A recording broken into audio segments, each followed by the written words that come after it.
What's racist? Oh my gosh. Hold up. What's racist about 16 candles?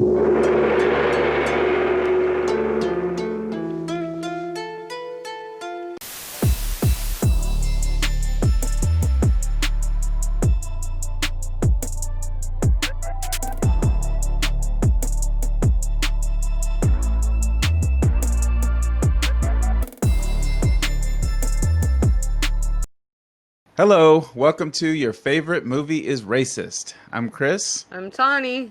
I'm Miles. and we are two black to the Mexican here to give our non-expert opinion on movies that we love that might be a little problematic.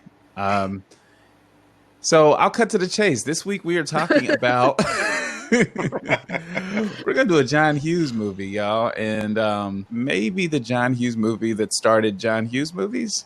I don't know. We'll get into that. It's fair. We are doing 16 Candles, released in 1984, written and directed by John Hughes, starring Molly Ringwald, Anthony Michael Hall, John and Joan Cusack. John and That's Joan right. Cusack. That is true. A rare, a rare shared movie. Family tandem, yeah. Both playing very minor characters. What is great about 16 Candles? So I was the one who kind of, put this one out there. This is one that, and if you're and I was just telling the guys, I was born in 1979. I'm right in between Generation X and Millennial, and so this is a movie that I grew up with. It would be on, Channel 5 on the weekends, and we'd watch it every single time it came on. And, to have Molly Ringwald's the hair, and this was kind of her first big John Hughes, ingenue role. And it's kind of a big deal for girls who are not, who weren't glamour girls. She was kind of, I looked at her as a little kid and was like, she looks like a regular girl. And she dresses cool as hell, and she has short hair, which apparently that's probably affected me in my life. She wasn't glam. It's not like she was not cute, but she wasn't, she was somebody you could identify with if you were a girl. And there was at slumber parties, this movie, or Weird Science or Breakfast Club, one of those other sort of John Hughes era. But this is kind of the one, and this is the one. And when I think back of watching it as a young kid, it's kind of, and watching it again recently, I haven't watched it for a while, but wow, the things that it was showing me of the world. But no, Molly Ringwald was a real girl that I could identify with, who got the hot dude, and that is an attractive boy. He was boy, that's a man. He's in the movie, we all know, Hollywood cast holder, but that is a good looking person. And that was not lost on young girls of the era. So yeah, that's kind of the greatness. And it's, if you can sort of get over the misogyny and racism for a second, it's pretty funny. It's funny. There's funny stuff. And so yeah, I just remember it being funny and yeah, and cool music and cool clothes and all that. I have no experience of this movie at all. This is pretty brand new for me. I watched tons of movies. While I was telling you guys, I texted you, this just reminds me of just some movie that would be on Saturday when I was a kid. Gremlins. Gremlins was just always on TV. Gremlins 2 for some reason. And so this is my first time seeing this, and for me, I was I actually enjoyed it. I was pretty much laughing most of the time. Some of the stuff didn't work. It was all right, I just, that's not funny. But overall, I feel the humor still lands, even now, it for it to be as old as it is. It's older than me. I'm born in 80. I'm born in 87. It's still funny. So I think it still works. I think like what you saying, Chris, like about like just some of the tropes that we see like in later films or whatever, like Hmm. it just has that teen movie, you know, vibe of there's a party going on, there's no adults. Like every teen movie, there's a party, no adults going on, no adults there. The girl that nobody's paying attention to, like, is hot, like, because she whatever took her glasses off or whatever the hell, like, and like the jock with the heart of gold for some reason, like, which I mean, it has all the familiar tropes of like teen Yeah. movies that I mean it works, and it's sort of like the granddaddy of teen movies, like, and Hmm. I don't know, it works. It's funny, like it's a good like popcorn movie that you can just kind of throw on and like, and it Hmm. it doesn't take any deep thought or analysis. Like you just watching it, and it's really just a bunch of like jokes set up like from here to here. It's just a movie of like, oh, this is a setup for this is another setup, and it's like they're just getting that off the whole time. Yeah. Yeah. Well, so I'll be transparent. Well, here's what's funny. So, who would have thought maybe we can add this to the list of 2020 weirdness.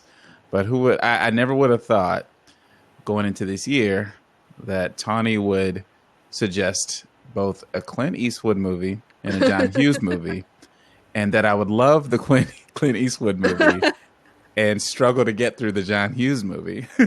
I had a hard time with this movie.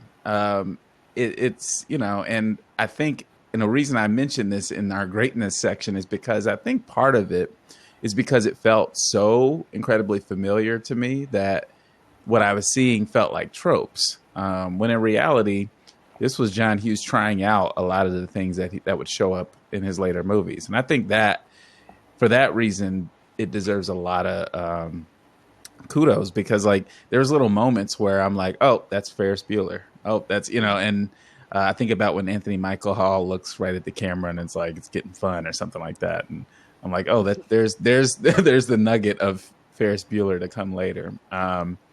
It brought us the fact that Anthony Michael Hall and Miley Ringwald are like 80s icons to this day is it started here. Also the music, obviously, but that's John Hughes for you.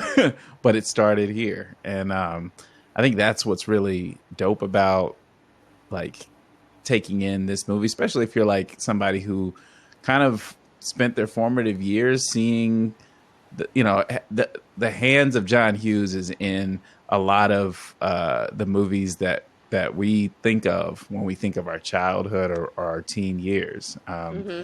I mean, he, like we talked about it, like he wrote Home Alone, you know what I mean? And people don't realize even how far his creative spirit kind of reached. And the sort of like John Candy movies, right? Like Yeah, Uncle Buck. Uncle Yeah. Buck. It's just, I mean, there's so much, like he's in Yeah. everything. Like that touch of like comedy that's like heartwarming sort of comedy. Hmm. It's that Um, bridge between there's mhm, him and there's Spielberg when it comes to this kind of yeah, there's like a whimsical this is a world very very much mhm, crafted by this person, and you just can see it. It's like a rubber stamp. mhm, Um mhm. and that's what makes you an iconic filmmaker, is when somebody can see something and they don't even have to check and they know it's you. What's racist? Oh my Hold up, gosh. hold up. What's racist about 16 Candles? Oh Hmm. man. I mean, I don't know. Is this the most egregious one that we've done? Is Like it? Yeah, this one is pretty overt. Like it's we never did the Breakfast at Tiffany's one, but like this is at least as bad. I mean, no, It's maybe not because it's the it's an Asian stepchild. dude, but it's yeah. up there. It's an Asian dude playing a horrible parody of an Asian dude, or a horrible, I don't know what you call, yellow face version of an Asian It dude, almost but does that make it I don't possibly but just as bad though, at least because I don't you know. asked, like, if somebody hired a white guy to be in blackface into a movie, that's terrible. If somebody Mhm. hired me and asked me to be a caricature That's pretty terrible. Yeah. Too. Yeah. Yeah. It's all Okay, bad. well, let's set it up. Set it up, Tawny. Let's talk about this character. Yeah, no, okay, so I mean, it's his name is okay. So I mean, what I don't think there's any. I don't think there's no layer of him that's not like offensive. Yeah. His name is Long Duck Dong. Okay, he has like that, like a parted in the middle, like meant to look dorky hairdo. A fucking gong sounds like whenever he's mentioned, like a gong. An actual gong. And some of the things that he says in the movie are like, those are things that became sort of like, what's happening, hot stuff? Like, people used to say that. And, hey, sexy girlfriend. Like, people used to say those things, like, just out of context because, like, it was part of the, you know, the way you talked. Like, and everybody saw this movie. Right. But it's awful. I mean, from head to toe, he's meant to be a joke. Like, he's an exchange student. He has a name that, you know, like I said, what does the brother say? He's named after a duck's dork or something like that. Yeah. Like, it's just from top to bottom offensive. Like, They didn't even give him like proper like table like etiquette. He had like a fork and like I think like 2 forks together, like trying to make him like use them as chopsticks. I was like, oh hell no! Like really? It's so subtle too. Like, cause like if you look away, you miss that moment. But he's like literally using like I think it's like 2 forks or a fork and a spoon together as chopsticks to eat. It's funny as hell because I laughed at it because it was so stupid. But I was like, God, it's terrible. Like really, like it's aggressively like anti-Asian, and I guess in my head I'm like, what is the context for? You know, this is a good one. This is a good one to talk about because we haven't had this, right? Like, like somebody sat down. I mean, I guess you could. There was a little bit of that to be spoken of, I guess, with Indiana Jones. But in that case, even it was like. In some cases, it was just white actors doing. But in this instance, it's like, you know, for John Hughes to be like writing out this movie, what was the thinking behind even having this character in the movie? Like, it doesn't even fit. I don't even. So random. Yeah, and it's there's like nothing. Can't be like there's nothing about it like let's make fun of Asians. Yeah, why. That's like it's the only thing that's happening. It's at least with Indiana Jones, like the things that are like the characters that they have in there that I think are obviously problematic. They serve the story. At least they're in service of the story. Like they make sense for the story that they're telling. It's just maybe you could have found a better way to include these elements. The entire time I'm watching this movie, I'm like, why is this character here? Like, and even when they continue to show him and revisit him, I'm like, why is this here? I know I get it. They're trying to play it for like comedic effect and a lot of different scenes, but I'm like, it really wasn't. It was funny like at first, like when. Now again, imagine you're in 1984. Or 1985, and you're me or whoever else my age. Like we're not doing the heavy work of like anti-racism, right? As a 5 or 6 year old or a 7-year-old or an 8-year-old or a 9-year-old even. Like this is just the message that was handed to me, you know, by entertainment. It's like watching a cartoon. Like at that age, you know, we've seen this guy running around and falling out of trees and like, you know, it's like, it's entertainment. It's slapstick. It's zany antics.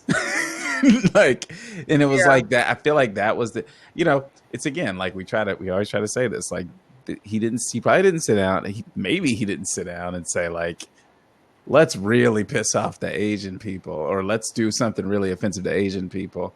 Yeah. But he thought when he thought of like, we need some good comic relief to break up all like my foreign exchange student, you know, like, oh, let's make fun of the foreign exchange student. Like it's a go-to, and I'm sure it was already a trope by then of like, oh, guy from another place, and their customs are weird as a thing.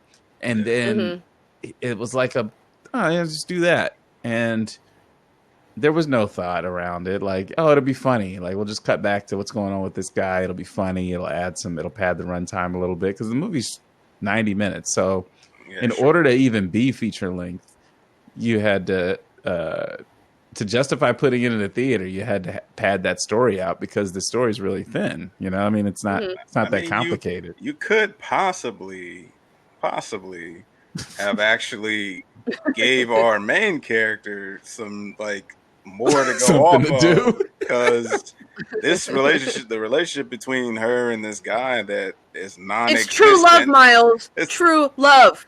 They don't even have a relationship at all. Like, she don't know one time about like how she likes this dude. Hey, look, that's Jake Ryan. It's like I would like. You know how handsome that man is. And that makes sense. That makes sense to me. It's like, okay, yeah, you like this guy. That's normal. Yeah.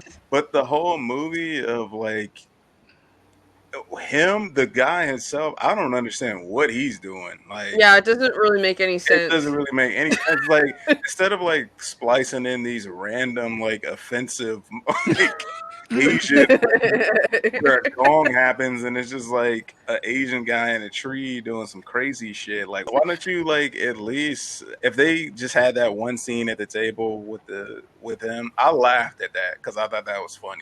I was like, this is stupid as hell. Like, it just was funny as hell. Like, and then after that, I was like, okay, this is not now. It's not funny because like you milked something that was just one joke. It's like what kids do. They say something, and then if you laugh at it, they keep saying it because they don't understand that it's not funny anymore after you keep saying it. And you're like, yeah. Man, everybody's done that laugh. Right. That's the parent laugh. I call that the old fade out. Right. Yeah. It's funny. It's like, I'm surprised no one's done this. Like you could probably do like 16 Candles without the racism and cleanly cut him out of the movie and the story would still be, you know what I mean? Like, you could cleanly surgically remove him from the movie.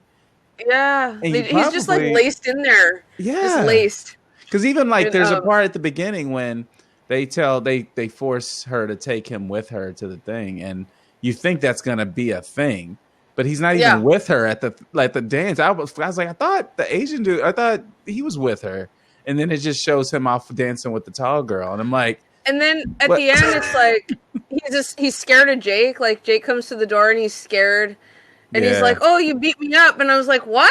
Yeah. Like, did I see that part? And apparently, like, in the story, like, he said something like, I think he's like, you grabbed my junk. And I'm like, why even have that in there? Like, it didn't make any sense. Like, he answered the door and he started screaming, and it was like the idea was that Jake beat him up. And I was like, why even have that moment in there if you're not going to show, like, what?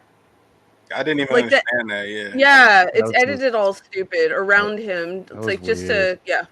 That was weird. That, like, made me wild uncomfortable is like when they find him on the lawn and he's like drunk or whatever from the night before.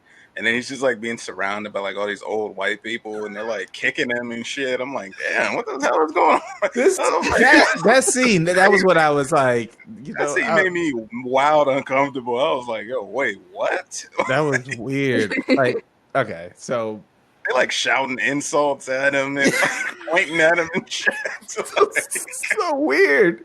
It's so weird. Like, it's so weird because it's like just firmly planted in the middle of this like very John Hughes movie. Like, it's like if you'd had Ferris Bueller, but then like you just had this weird like, you know, minstrel level black dude running around doing stuff, and it's you like, what are you?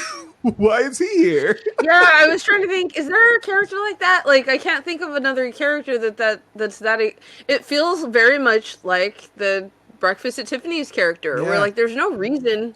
Well, that's Mr. Yunioshi or whatever. Like, why? There's no reason for it to be in there at all. Well, that's except the thing. Like, John Hughes is known for.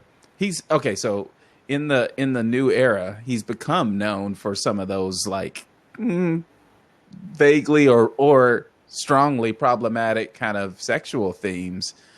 But the racism, I think it's just this one that's really like at least it's that's this overt because, and I guess it's why it feels so jarring is because like oh, it's a John Hughes movie. Like that's not even your style, dude. Right? Like, what are you doing? Like it's so weird because I mean I haven't seen all of his movies, but I mean I've seen the essential ones. I've seen the essential John Hughes movies where it's like he doesn't even do this. Like this is not like he does these very lighthearted films that have some of these. I mean, to be sure, like his characters are pretty much always like white suburban. I was going to say the same thing. Exactly. Yeah. And then the one time you have somebody who's not, you do that. It's like, nah, just stick an with attempt at diversity here. Yeah, some diversity, some inclusive. No, stay away from it. I feel like there had to be some level of awareness that was like because it's so early in his filmography and that we don't see really that again. It almost feels like somebody might have said something to him, like, "Yo, yeah, don't do that again." He's like, "Why?" Like, bro. I mean, if you're gonna do that, just put all white people. He's like, all right. Yeah. If you can't control yourself, can't say anything nice. Can't rein it in. Just keep it white. And that's the crazy thing is like if you replace that guy with just some crazy white dude, like I don't From care. Sweden or whatever. You know what I was thinking was like maybe like they needed somebody so that Anthony Michael Hall wouldn't be the dorkiest person in the movie. Like maybe you were maybe the donger as he's called in the movie. And I've read a few articles like about this and about how like, Asian guys are like, yeah, if you were Asian and then like around that age at this time, like you got called the donger at high school, like at your school. And I'm like, it was like the thing with, Mr. Miyagi, like that's the one fucking thing that you like, their one little crumb of representation. And it's this. But that's so much worse than Mr. Miyagi. So even a dope character no, absolutely. to be named after, though. Like, if he was like, all right, okay, I'll be Mr. Miyagi. Like, karate. Like, all right. No. And I'm not, like, I'm vastly, like, Mr. Miyagi is vastly better, in terms of a character. But it's that thing of, like, what else, there wasn't a lot. Yeah. Well, okay, so how much more can we say? It's racist as hell. But what can we say? I think we should. We need to do a sidebar about the other problematic things in this movie, for sure. Well, there's also the sort of subtle racism against, like, the Rizcheks, right? The family that Ginny's marrying into, like their name is the butt. I forgot about the joke. They're called the Rice Checks. They're made out to be these sort of like oafish, like mafioso types. Well, I don't know what. Yeah, I'm not sure what. I think it's a Polish name. Yeah. It's like one of those. It's like when you see it written out, like it has a lot of Z's and Y's, and I don't want to mess up the spelling, but I looked it up, and I was just like, they're clowning on that. That's. There's a joke about like a black Trans Am. I was gonna say that. Yeah. A black so guy. Yeah. And Jamie she was like, "Wait, what the hell was she so?" I never even noticed that, like until I was reading about it. I was like, "What? I didn't even notice that in my whole life." And then there's a black dude in the very next scene, and I was like, I was just about to ask, like, I can't remember. I felt like I saw somebody black in this. I can't remember. I was like, he was an extra. He was an extra. He wasn't a. I mean, it definitely wasn't like a character. Yeah.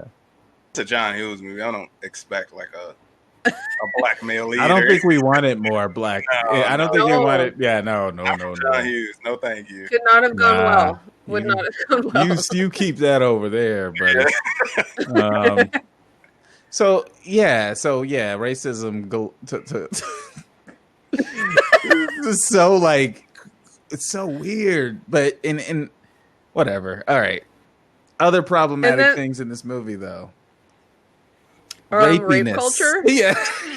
Creepiness is on 3,000 in this movie. Like from everybody. I was watching this, like the grandparents are rapey, like the kids at the school. Like, her grandparents literally came out and like referenced like her tits, like as soon as she came out the room. Like I was like, damn, like Felt her up. They're felt her commenting up, on it. yeah, like Little brother's talking about periods as like the butt of a joke. Like it's just like, icky. yo, this is what kind of family is this? This is crazy. I was okay. I mean, I guess we just don't talk like we're just not that free in my household. I guess like Oh hell no.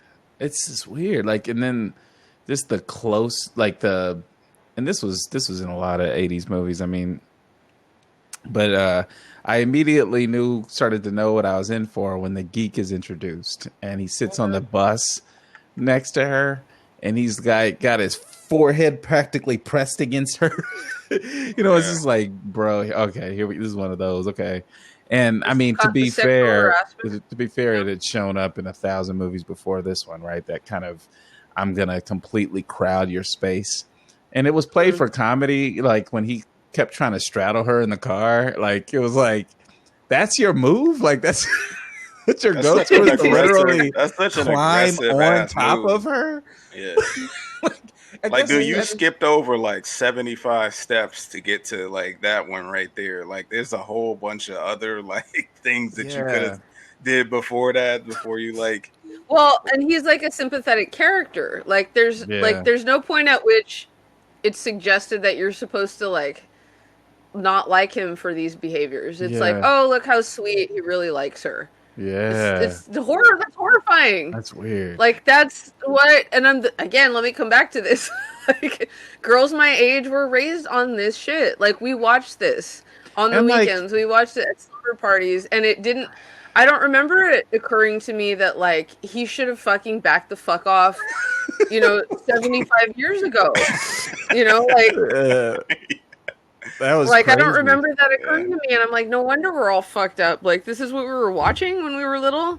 I mean, yeah, there is some level of like we said, we're programmed to even still identify with these movies, right? Like that has to be a level of programming where you, as a young boy or young girl growing up, like in the 90s, you start to look at, well, okay, I mean, this is funny. Like, if I do this, she'll think, because she was not really bothered by him at all. Like, she's not like she's not harmless. Yeah, she's not really even offended really by him. She's just like, no, dude, chill. Like, no, like I'm not. Yeah, she just it wasn't really that serious to her. So like, I feel like little boys watching that or guys growing up are like, well, yeah, she was just.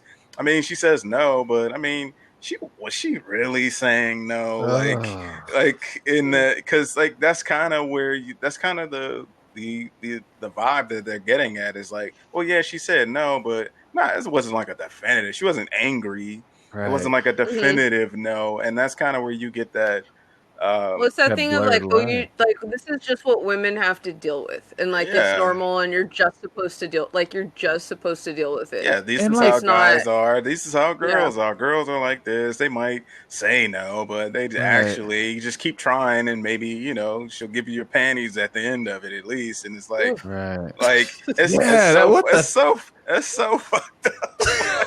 I get why we have like the people that we have now. It's like because these are things that are influential, and you see people around. This is the age of Trump. Like this is that kind of because like this whole what's crazy. I was thinking about like we would get Biff a year later in Back to the Future, and like.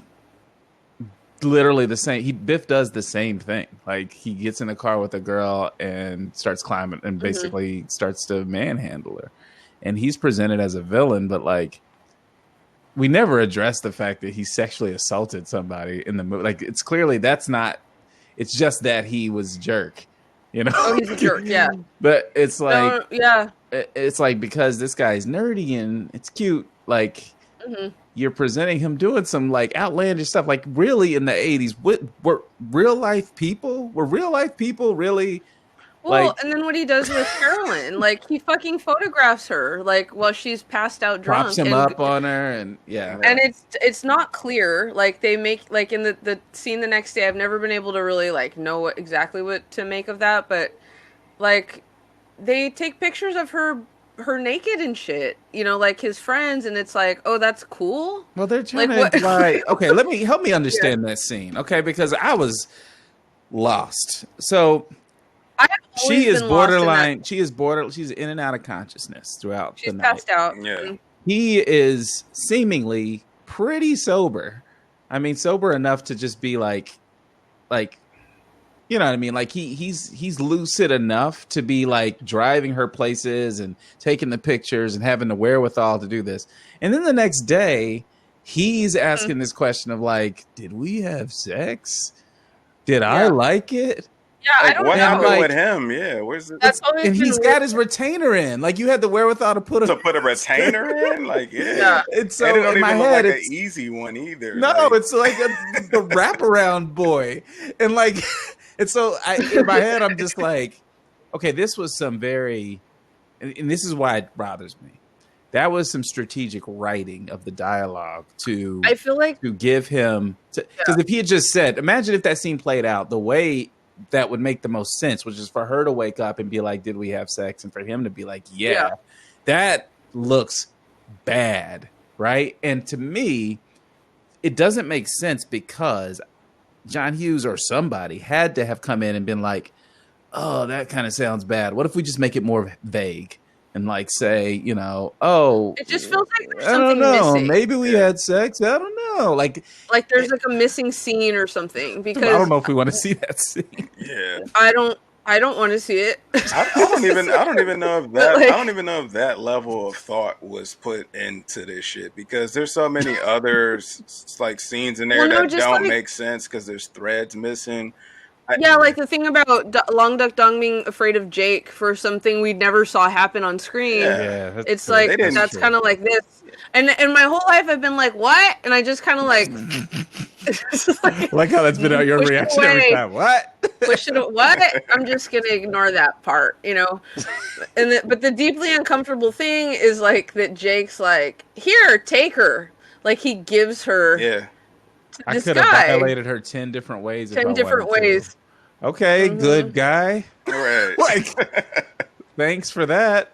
It's crazy because, like, I don't even, like, at that time, like, I mean, you think about all these other movies. Like you said, Back to the Future comes out a year later and you get Biff, and he's the same exact way.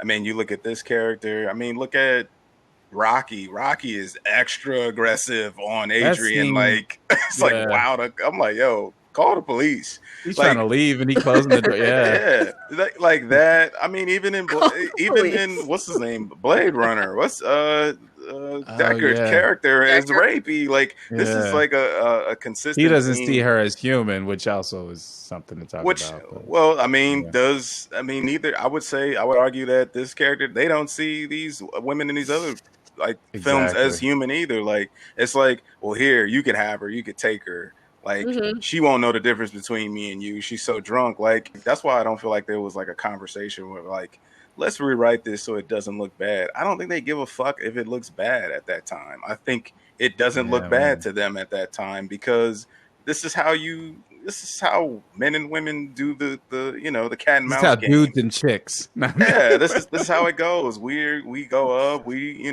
grab them and do what we want to do. And if she says no, it's like, just keep trying. And like she'll eventually wear down. And that's kind of the culture and the ideology behind these characters is like, this is fine. This is how, Yeah, the fucking douche jock culture. Like, I mean, this is there's no surprise. That's why, I mean, as you get political, this is why, like, when you see stuff come out about Trump or like Brett Kavanaugh or whoever the hell, like these people, like, or even just famous celebrities, Weinstein, like, this is not a shock to me when this information comes out. Of course you did that. This is what we're given license to. We're given license to do at that time anyway. Like you were allowed to do that and it was fine. It was looked upon, especially if you had power. Let's rate whatever we want to call rating. 16 Candles. I so I'll just say, like, I think that this we always talk about context, and we can't say we've progressed, and we've said this before, without understanding we had to progress from somewhere. And so looking at this movie within the context of the era it was in, we have to sort of try to divorce ourselves from our lens of all these things that should have been known and talked about in part of the conversation then, a little bit. That being said, by 1984, I feel like some of these things should have been known that these things were offensive. And for me, this movie is taking like some pretty like, I had to actually sort of rationalize, is this all attempts at edgy, like shock value comedy to like we know this is offensive. The Howard Stern type comedy where it's like, I know this is offensive, I'm saying it because it's offensive. The South Park type comedy. And what's funny is how offensive it is. Yeah, I thought type of thing. Yeah. And I was like, I try to factor that in, but it doesn't quite ring true to me. And so I think what you're like, and just to kind of like, I get, like, I feel like I was reading, like, when it came out, critics like sort of praised it for that edginess. Like it had there was a sort of an intelligence that you didn't typically see in movies about teenagers up until this point. And maybe, the sort of the parts of it that are less savory, sort of, that's maybe how they were interpreted, is sort of like this edgy thing. Yeah.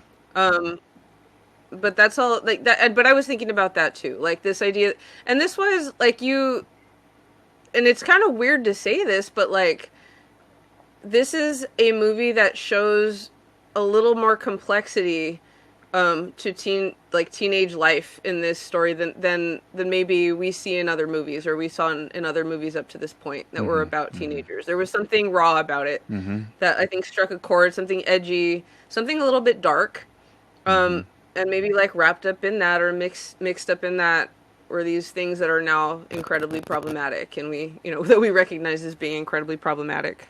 What I would say is, listen, I'm not the hugest like John Hughes fan. Like, he's fine. He's okay. Like, if anybody knows me personally, I like darker stuff. So yeah, the lighthearted, like, campy shit from the 80s and 90s, it's okay to me. Like, I don't really care one way or another.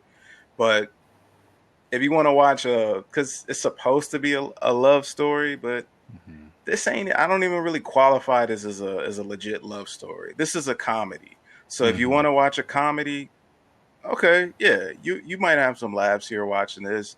If you're trying to watch like a love story, like this is not a love story. This is I don't know what this is. It's not a love story. It's trying to pretend to be, but it's really, I want to write a comedy. I think maybe that's why there's less time spent on the love story, and it's just like, yeah, they like each other, right? They're in high school, he's hot. Like, there's not that much time spent on that. So if you like comedies from the 80s, yeah, sure, go watch this, but be aware that there's some like terribly offensive shit in it. I probably won't watch this again just because, I mean, once I've seen this, I mean, that's the thing with comedy, is like, comedy, once you see it, it's funny. Like you were saying, the same joke over and over again, it's not funny. Like, if I watch this again, I likely will not laugh at anything. I've moved past, and it wasn't even that funny anyway to begin with. It was just like, okay, that's stupid. Like, all right, okay, I'm cool with this.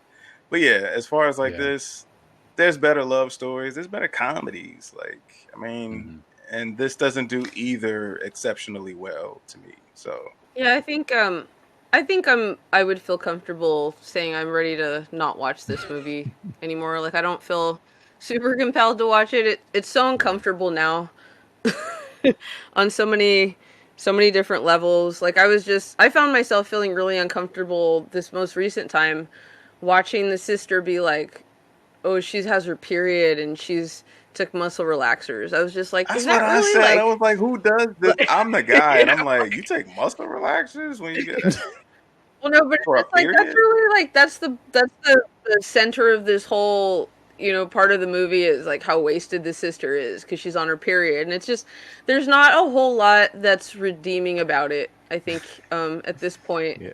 So So I'm ready to say goodbye. I'm pretty sure. so I